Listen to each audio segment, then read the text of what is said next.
The gates of Forest Lawn Memorial Park in Glendale, California stand tall and imposing, guarding secrets that few will ever know. Behind these iron barriers lies a great mausoleum, a sanctuary where Hollywood's greatest legends rest in eternal silence. Among them is Michael Jackson, the king of pop, whose death in 2009 shocked the world and left millions grieving. But what the public doesn't know is that his burial sparked one of the strangest controversies in celebrity history. The day Michael was laid to rest, something unusual happened that would haunt his family for years to come. Security guards reported strange occurrences near his tomb. Visitors claimed to hear faint music echoing through the marble halls. The Jackson family remained silent, but whispers spread like wildfire through Hollywood's inner circles. What could possibly be hidden at the final resting place of the world's most famous entertainer? The answer lies buried beneath layers of secrecy, legal battles, and a family torn apart by grief and suspicion. As the years passed, investigators began piecing together clues that pointed to something extraordinary. Former staff members came forward with stories that defied belief. Documents emerged that painted a picture far different from what the world had been told. The truth about Michael Jackson's tomb wasn't just about where his body rested.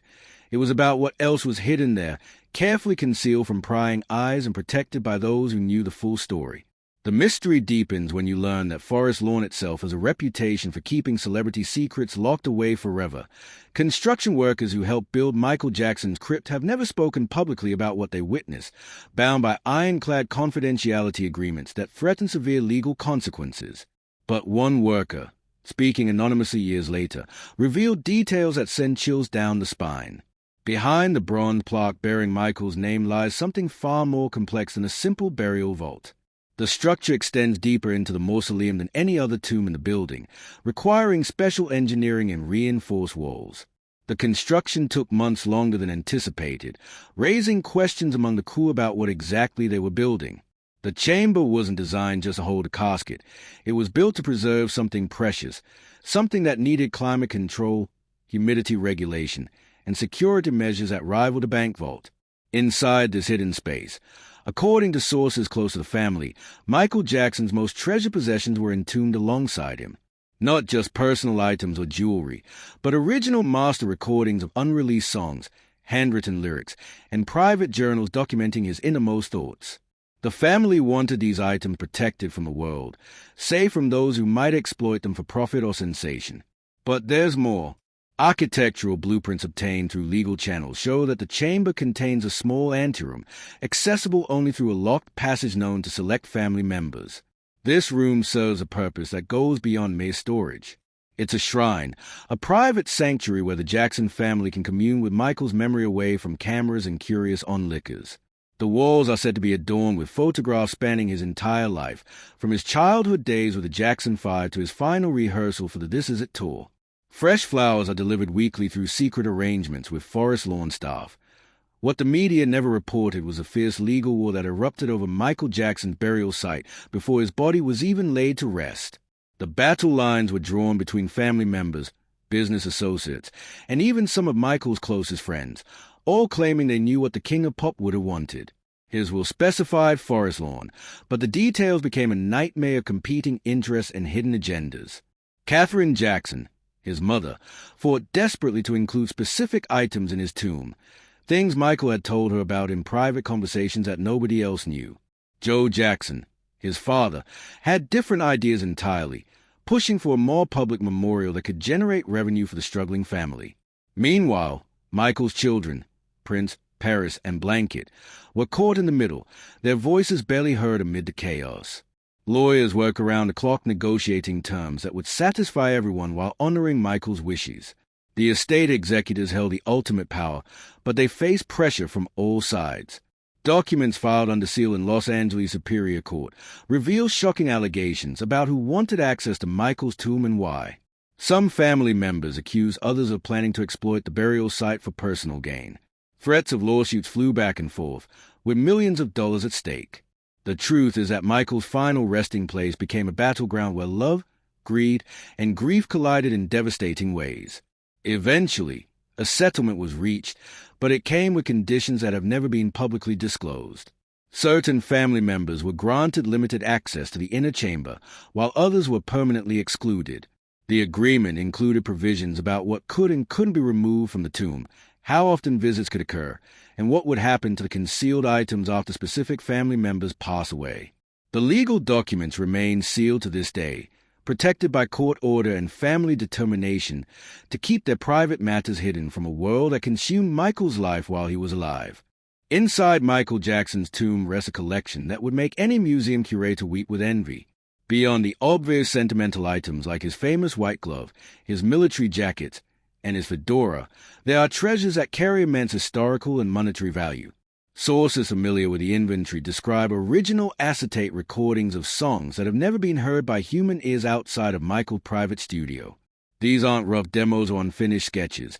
They are fully produced masterpieces that Michael deliberately kept hidden, perhaps waiting for the right moment to release them, or perhaps too personal to ever share with the world. Some of these songs address his struggles with fame, his complicated relationships, and his deepest fears about death and legacy. The lyrics, penned entirely in Michael's distinctive handwriting, read like poetry, offering insights into the mind of a genius who rarely let the world see his vulnerability.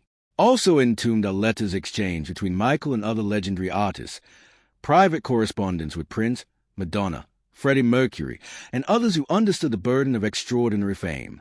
These letters reveal friendships and rivalries that the public never knew existed, along with collaborations that were planned but never came to fruition.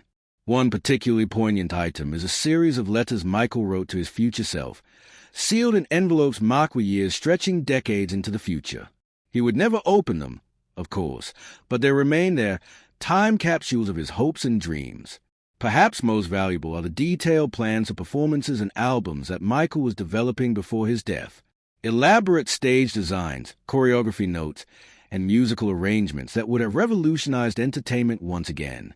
His vision extended years beyond the This Is It tour, encompassing projects that would have dominated popular culture for the remainder of his life.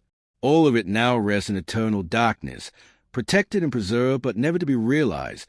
The real secret of Michael Jackson's final resting place isn't about hidden treasure or unreleased music.